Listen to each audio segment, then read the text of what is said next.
Halo, Assalamualaikum warahmatullahi wabarakatuh. Kami dari kelompok 9 akan membahas teori tipologi biologi Eysenck. Nama kelompok Rayhan Rizky Nurhafian, Muhammad Hafiz Ashidik, dan Safira Rudiasina. Berikut adalah materi yang akan kita bahas, yaitu ada hierarki faktor-faktor kepribadian, pembentukan kepribadian, dan aplikasinya. Mari kita bahas hierarki faktor-faktor kepribadian.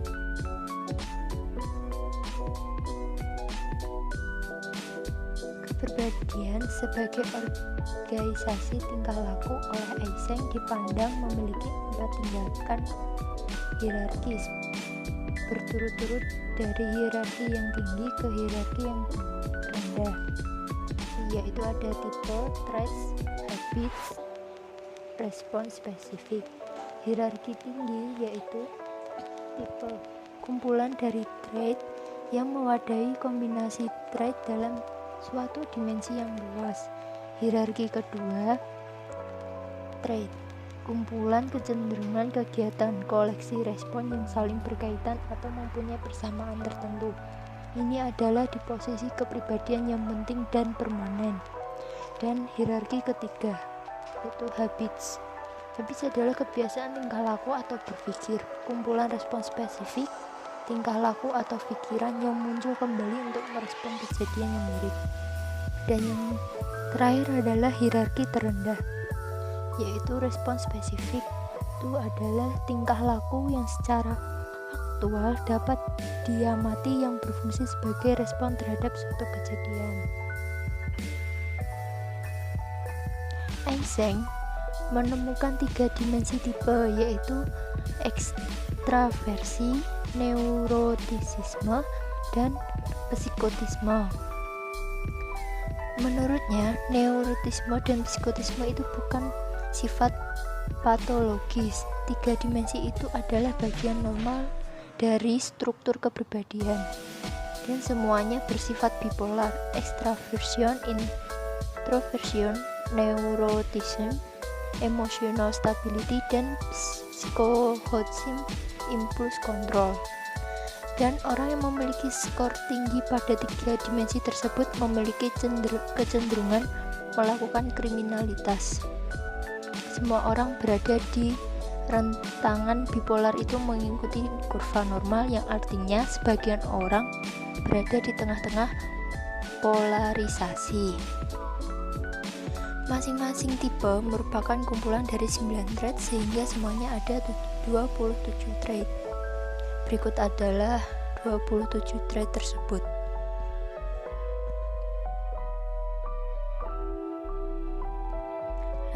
Ekstraversi adalah orang pandangannya objektif dan tidak berbeda, sedangkan introversi adalah orang yang pandangannya subjektif dan individualis. Eysenck yakin bahwa penyebab utama perbedaan antara introversi dan ekstroversi adalah tingkat keterangsangan korteks KAL, yaitu cortical arousal level, kondisi fisiologis yang sebagian besar bersifat keturunan. KAL adalah gambaran bagaimana korteks mereaksi stimulasi indrawi. Jika tingkat KAL-nya tinggi, maka korteks mudah untuk bereaksi, sedangkan apabila tingkat KAL-nya rendah, maka korteks sulit bereaksi. Orang yang ekstrovert KAL-nya rendah, sehingga dia banyak membutuhkan rangsangan indrawi untuk mengaktifkan korteksnya. Sebaliknya, introvert KAL-nya tinggi, dia hanya membutuhkan rangsangan sedikit untuk mengaktifkan korteksnya. Orang introvert memiliki kegiatan yang miskin atau sedikit rangsangan, sebaliknya dengan orang ekstrovert. Berikutnya adalah neurotisme. Neurotisme adalah kecenderungan reaksi emosional yang berlebih dan sulit kembali normal ketika emosinya meningkat.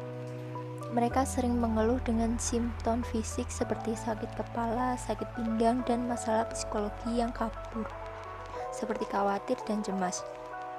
Namun neurotisme itu bukan neurosis dalam pengertian yang umum.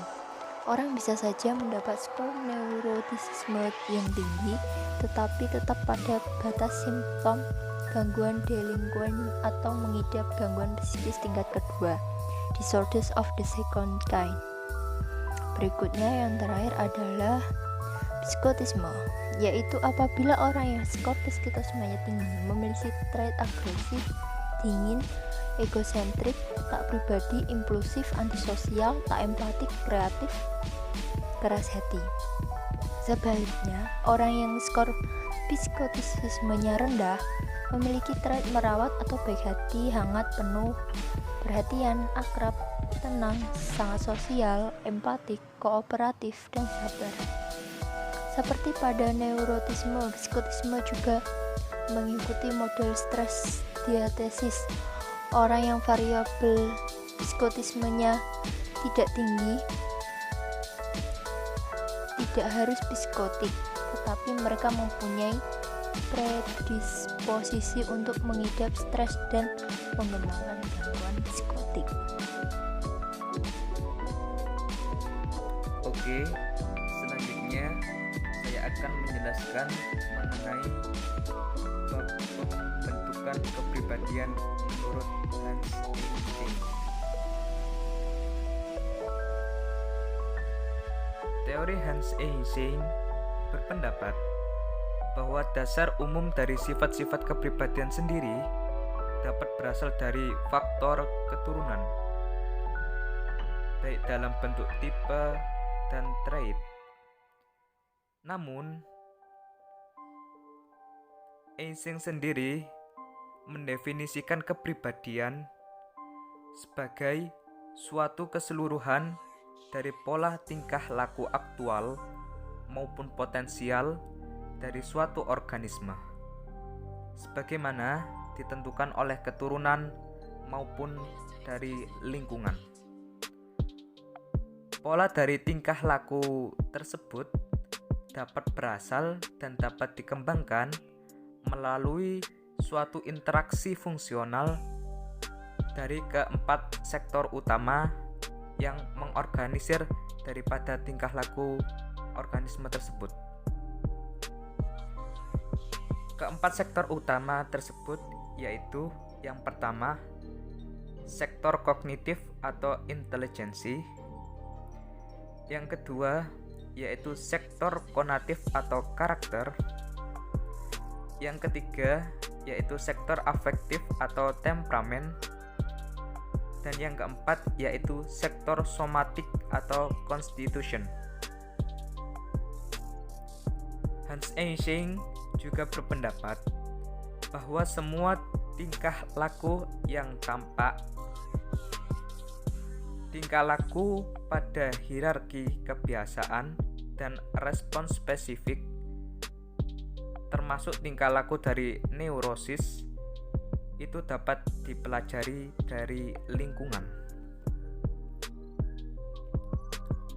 Selanjutnya, Eysenck juga berpendapat bahwa inti fenomena neurotis adalah reaksi takut yang dapat dipelajari atau terkondisikan. Hal itu terjadi manakala satu atau dua stimulus netral diikuti dengan perasaan sakit atau nyeri fisik maupun psikologis. Kalau traumanya sangat keras dan mengenai seseorang yang faktor hereditasnya rentan menjadi neurosis, maka bisa jadi cukup satu peristiwa traumatis untuk membuat orang itu mengembangkan reaksi kecemasannya, yaitu dengan kekuatan yang besar dan sukar berubah, atau biasa disebut dengan diatesis stres model.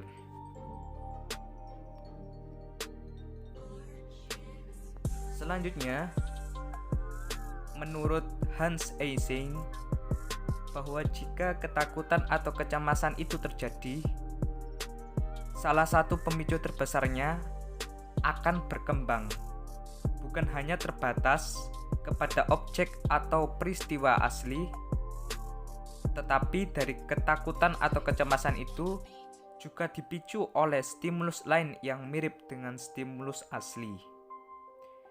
Setiap kali orang menghadapi stimulus yang membuatnya merespon dalam bentuk usaha menghindar atau mengurangi kecemasan, menurut Hans Eysenck, orang itu dapat menjadi terkondisi perasaan takut atau cemasnya, yaitu dengan cara stimuli yang baru saja dihadapinya. Jadi, kecenderungan orang untuk merespon dengan tingkah laku neurotik semakin lama akan semakin meluas, sehingga orang itu menjadi mereaksi dengan ketakutan stimuli yang hanya sedikit mirip atau bahkan tidak mirip sama sekali dengan objek atau situasi menakutkan yang asli. Hans Eysenck juga berpendapat bahwa stimulus baru begitu saja dapat dikaitkan dengan stimulus asli, sehingga orang mungkin mengembangkan cara merespon stimuli yang terjadi serta-merta akibat adanya stimuli itu tanpa tujuan fungsional.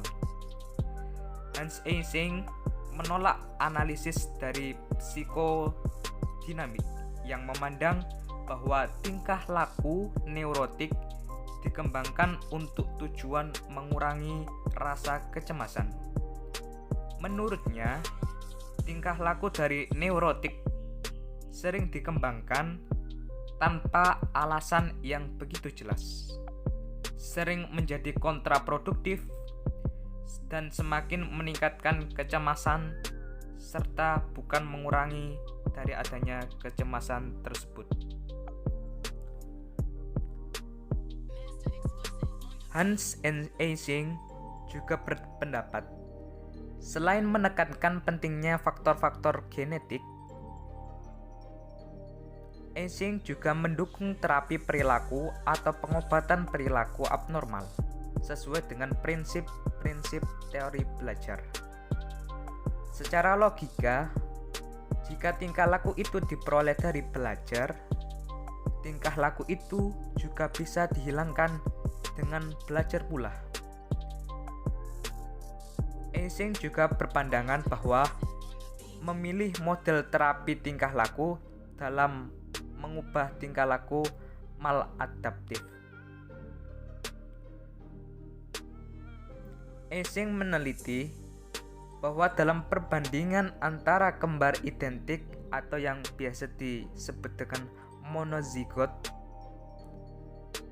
dan fraternal atau dizigot, hasil kembar identik lebih mirip kepribadiannya daripada kembar fraternal.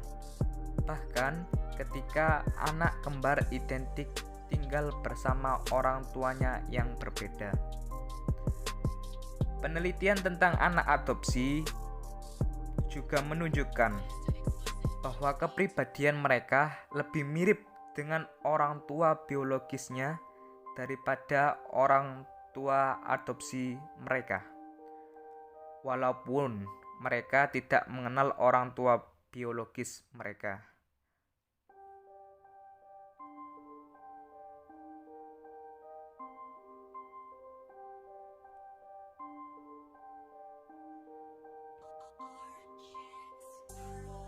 Assalamualaikum warahmatullahi wabarakatuh. Saya Ryan Rizky 657 akan menjelaskan aplikasi pada teori Hans Eysenck. Seperti teori traits pada umumnya, teori Eysenck menawarkan variabel-variabel yang mudah dikembangkan menjadi definisi operasional, sehingga memungkinkan dilakukannya penelitian yang aplikatif.